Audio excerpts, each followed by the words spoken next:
i-describe muna natin ang current situation para malaman natin kung para sa iba ang reading o hindi. Dito ang side mo at dito naman ang side ng other person. Kaya lang baka marinig nyo yung hampas ng hangin sa mic. Naka-electric fan kasi ako. So, pasensya na kung medyo maingay.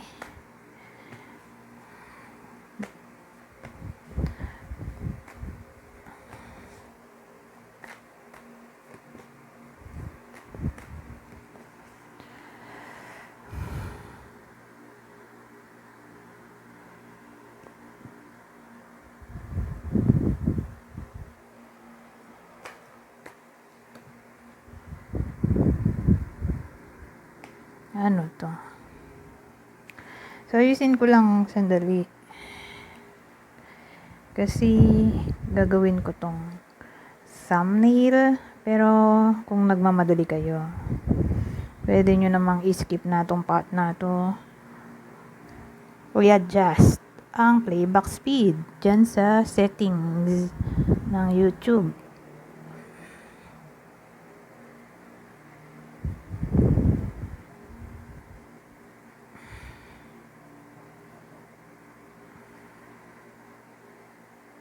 So, ay maayos.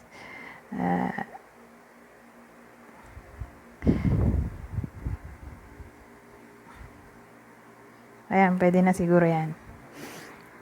So, magsimula na tayo. Current situation sa side mo.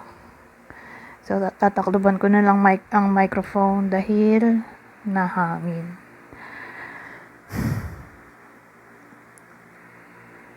May problem yata kayo sa communication. Nowadays, inisip ko kung nag-uusap pa ba kayo. O no contact na. On and off, siguro yung communication. O literal na no contact na.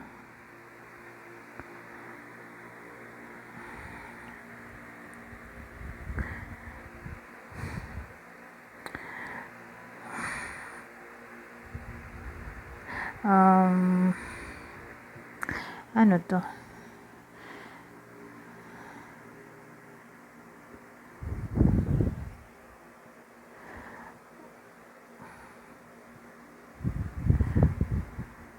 Well, ang dating sa akin, break na siguro kayo.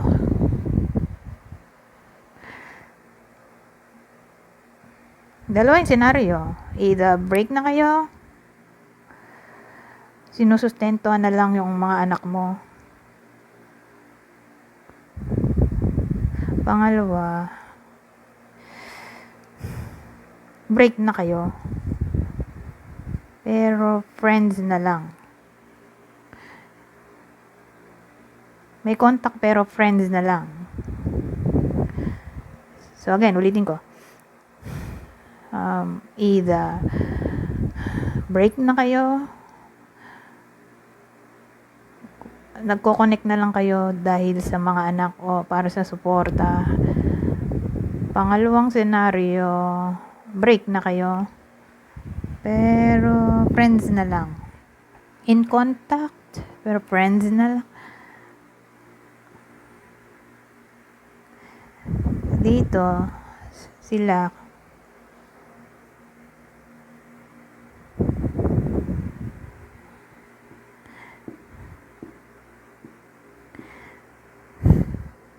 dumaraan siguro ng financial issue ang mga to.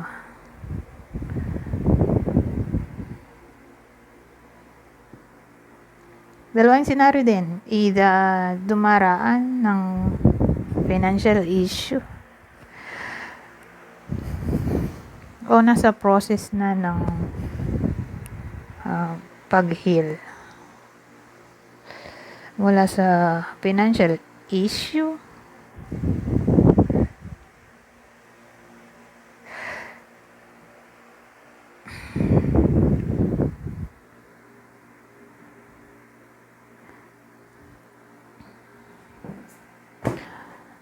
So, yan. Yan ang current situation.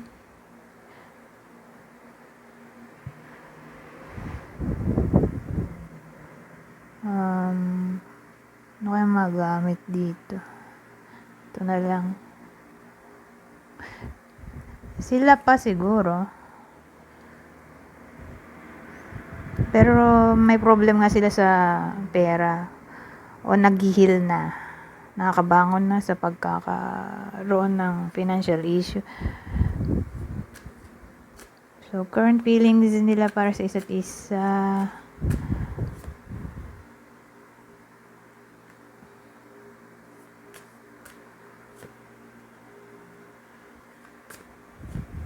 So, dito side ng adaposo.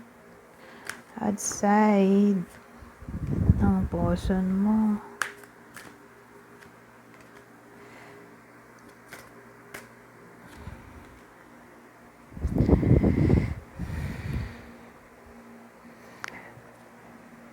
Yung hangin. Problema ko yung hangin sa electric fan.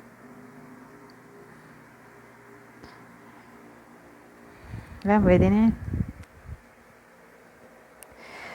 So, sa side ng other person, sabi, I knew I was losing you, but I didn't do anything to fight for you. Alam daw niya na parang nawawala na sa kanya yung puso niya.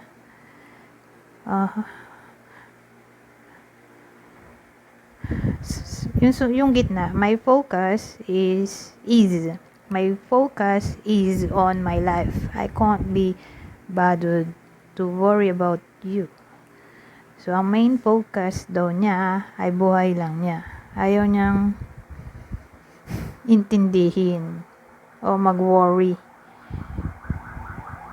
Parang wala siyang pakialam sa ngayon dito sa the person. Sa person niya. Kaya pala parang feeling ng the person. Ito yung the person. Nawawala na sa kanya. Nanggana yung puso niya dahil wala siyang pakialam sa kanyang. Sa ngayon dahil ang focus daw niya ay sarili lang niya. I have lost all my control of my life. I keep messing up. So yun nga. Ito yung main problem.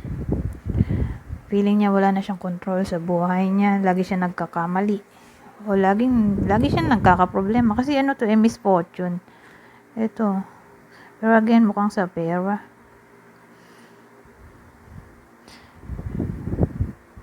Siguro siya yung may money problem dito.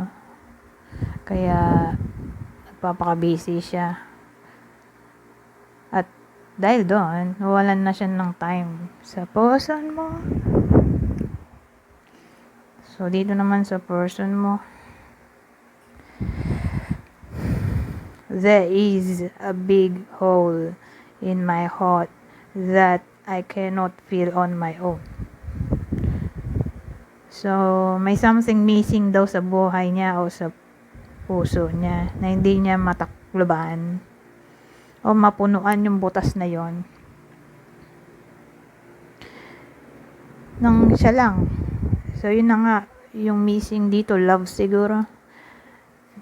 Feeling niya wala nang care. Yung other person sa kanya. I cannot be vulnerable with you. I'd rather hide in the darkness before I let you see inside me. Ayaw niya sabihin o iparamdam o i-express yung kanyang feelings, tinatago lang niya. Ayaw niyang malaman itong other person. Na yun nga, parang di na siya masaya. May something missing. Yung care, love dito sa connection nila. I think of you at night when the world is asleep and my mind is awake. So, iniisip daw ng poson mo tong the poson tuwing gabi. Kapag ang mundo ay natutulog at ang kanyang diwa o isip ay gising. So, di pala sila nag-uusap nowadays. Kasi naayos ng the poson ng buhay niya. Dahil palaging nagkakaproblema. Parang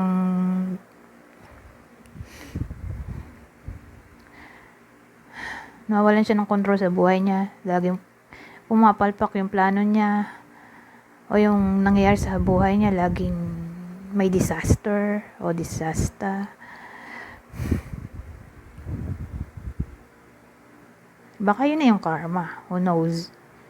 Kung siya yung dahilan kung bakit nag-break kayo, baka yun yung karma. Pero kung hindi siya yung dahilan.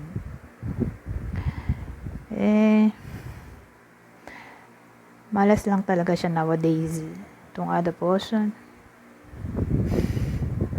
Kasi ano nga to, misfortune.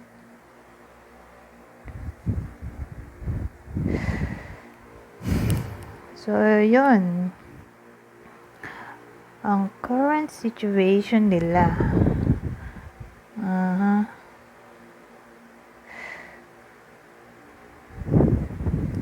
Nagpapaka-independent sa ngayon yung the poson para ayusin ang buhay niya. Kaya wala siyang time sa poson mo. At pwede rin yun ang reason bakit siya biglang bumalik. Kung bumalik ang connection yung dalawa. Dahil palagi silang no contact ng the poson. Kung friends kayo. Kasi di ba kanina dalawa senaryo sa side mo. O kung ang senaryo nag-uusap na lang kayo para sa mga anak ko, para sa sustento, asahan na baka bumalik siya. One of these days. Kasi nga malungkot siya. So, sino kaya yung mga possible na tao sa kwento na to? So, pwedeng sign mo to, sign ng poson mo, o sign ng the poson. So, anim kukunin natin dito. Scorpio, Cancer, Aries, Virgo, Pisces, Virgo ulit. So, ulitin ko. Scorpio, Cancer, Aries, Virgo, Pisces, Virgo. Dalawa yung Virgo. Anyways, hanggang dito na lang. Goodbye for now.